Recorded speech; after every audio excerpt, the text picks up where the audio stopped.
Fim à independência, né, gente? Então, a situação que a gente tem é, os colonos estavam super insatisfeitos com os tributos e os impostos que tinham que pagar para a metrópole. Quando eu falo em colonos, eu estou falando em quem? No pessoal dos Estados Unidos. Quando eu falo em metrópole, eu estou falando em quem? Na Inglaterra. Então, a Inglaterra colocou esses tributos e esses impostos e o pessoal não ficou nada satisfeito e começou a protestar, né? A população começou a protestar contra esses impostos.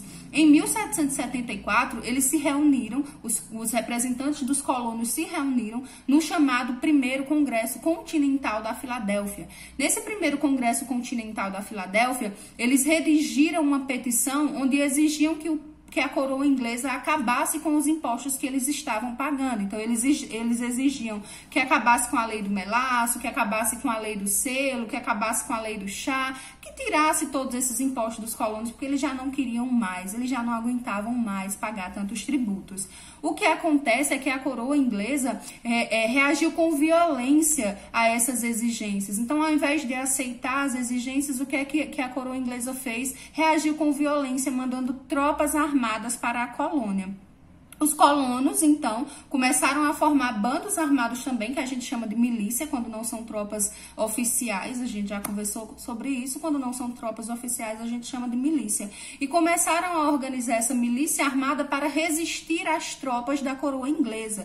Então, a gente já vê que aqui nós já temos um conflitozinho, um conflitozão se formando. Porém, a coroa inglesa, nesse momento, ainda tinha vantagem, porque suas tropas eram bem armadas e as tropas dos Estados Unidos ainda não, tá? Ainda eram compostas, maior parte, os combatentes, eles eram a própria população dos Estados Unidos. Essa situação, em 1776, ela se agrava ainda um pouco mais, porque o rei Luís XVI da França resolveu apoiar os Estados Unidos. Vejam bem, olha a França de novo indo contra a Inglaterra. Então, ele resolveu apoiar os Estados Unidos nessa guerra, mandando armas e munições para os Estados Unidos, para que eles pudessem resistir às tropas inglesas. E foi isso que aconteceu. Os colonos conseguiram, né, com a ajuda da França, vencer as tropas inglesas. Mesmo assim, a Inglaterra não estava aceitando de boa a independência dos Estados Unidos. E para os Estados Unidos serem independentes de verdade, a Inglaterra tinha que aceitar, porque até então eles eram colônias da Inglaterra. Então, a reação da Inglaterra foi violenta, tá? E eles continuaram mandando tropas. Em 1778, aconteceu o chamado Segundo Congresso Continental da Filadélfia, onde os Estados Unidos se uniram, e dessa vez não tinha só representantes das colônias do norte dos Estados Unidos, mas das colônias do norte e das colônias do sul. Então, os Estados Unidos inteiros, né, se uniram e, sob o comando do Thomas Jefferson, eles criaram a Declaração da Independência dos Estados Unidos e impuseram a Inglaterra. Dessa vez, a Inglaterra não teve mais como resistir e aceitou a independência das 13 colônias. Então, nós temos, já naquele período, os Estados Unidos independentes, apoiados pelos ideais iluministas, e a gente já vai ter uma independência na forma de uma república. Os Estados Unidos, eles já vão ser república, diferente de outras nações como o Brasil, que primeiro foi império, né, e só bem depois república. Então, eles já vão ser república. O primeiro presidente é o George Washington, justamente ele que participou lá do primeiro Congresso Continental da Filadélfia,